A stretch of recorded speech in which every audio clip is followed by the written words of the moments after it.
Hello दोस्तों, नमस्ते, प्रणाम। आशा करती हूँ आप लोग अच्छे होंगे, स्वस्थ होंगे, मस्त होंगे, अपने अपने काम में व्यस्त होंगे। कुसुम मिश्रा संगीत के चैनल में आप सभी का स्वागत है। आप सबके बीच बहुत हंसी मजाक भरा चुटकुला गीत लेके आए हैं और फुल आवाज रही कि आप लोग देखें और लाइक कमेंट करें अच्छा लगे तो, और ना अच्छा लगे तो कोनो बात नहीं, अच्छा लगे तो लाइक कमेंट जरूर करें, ज़्यादा से ज़्यादा शेयर करें। जय हिंद। आप लोग हमारा सपोर्ट करें, हमारे बहनी दीदी, हमारे भैया सब।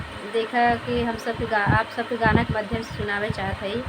एक पति पत्नी नोक झोंक भरा गीत है। पति देखो रूठा हुआ है और पत्नी मनावे चाहत है। ननद से पूछत है कि कैसे बता कौन जुगुत बतावत हम अपने पिया के मनाई ले। तो देखा नंदियो का बतावत हैं, देखा तब वो मानत हैं कि नहीं।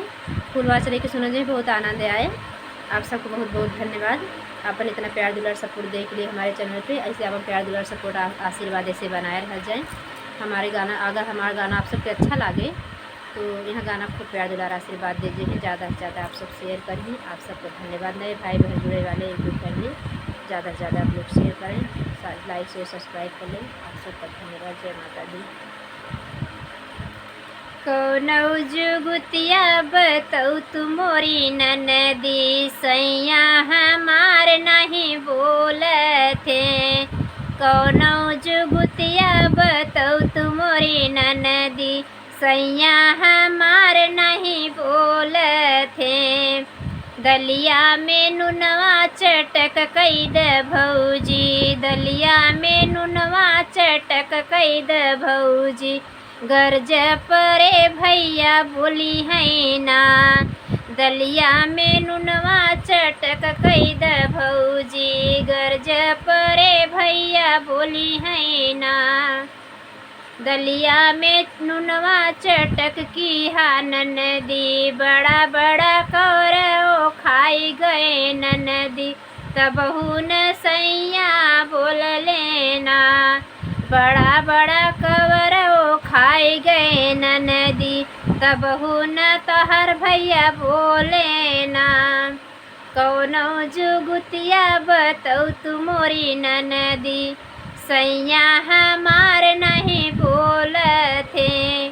कौनौ जुगुतिया बतौ तुमोरी ननदी, सैया हमार नहीं बोलते। अब देखा नंदियो का बतावत हैं, कौनों का तरकीब काम आवत है कि नहीं। गर लोटवा क पनिया गरम कई द भौजी, लोटवा क पनिया गरम कई द भौजी। गर्ज परे भैया बोली है ना, लोटवा क पनिया गरम कई द भौजी।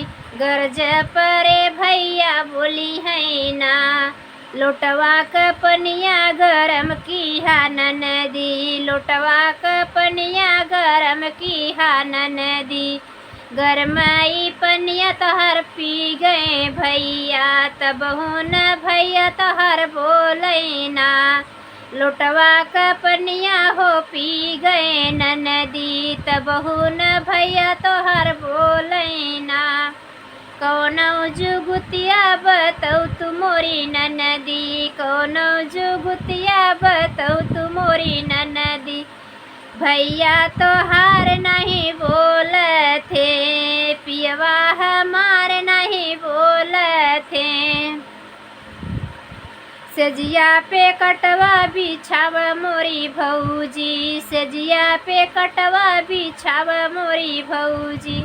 गरजई परे भैया बोली है ना, सजिया पे कटवा बिछाव मोरी भौजी। गर्ज परे भैया बोली है ना, सजिया पे कटवा बिछाई दिहा ननदी। सजिया पे कटवा बिछाई दिहा ननदी। गहिरी नदी निदिया सोए मोरी ननदी, तबहू न भैया तोहर बोले ना। गहिरी निदिया में सोई गए ननदी, तबहू न भैया तोहर बोले ना। कौनौ जुगुतिया बतौ तुमोरी ननदी, कौनौ जुगुतिया बतौ तुमोरी ननदी। भैया तोहार नहीं बोलते, भैया तोहार नहीं बोलते। ठंडई पनिया तू डल तू मोरी भौजी, सोतई भैया के ठंडा पनिया डल तू मोरी भौजी। गरजई पर ए भैया बोली है ना, लोटवा का पनिया हो लैली हा नदी, गलतई पनिया हो लैली हा नदी। भैया पे तोहरे हो डारे ना, ठंडई पनिया हो लैली हा नदी।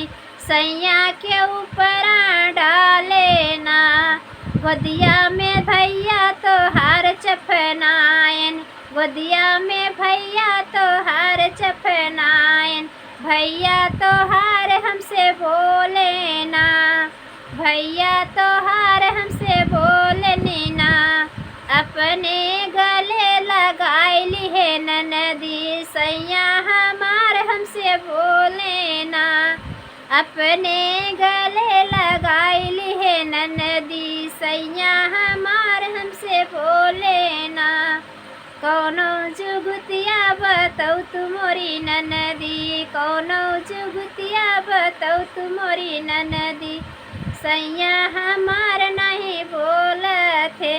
आप सबको धन्यवाद, इतना व्यवस्था ननद बताए, ननद को धन्यवाद। तब भैया उनका पति बोले हैं फुलवाच रही कि सुना जही बहनी दीदी भैया भाभी हमारे काकी काका सब हमारे यूट्यूब फैमिली पूरा फुलवाच में सुना जही। आप सबके अच्छा लगे तो लाइक कमेंट जरूर कर जाइए। एक पति पत्नी भी नोक झोंक लगा रहा था। आप सबको बहुत बहुत धन्यवाद।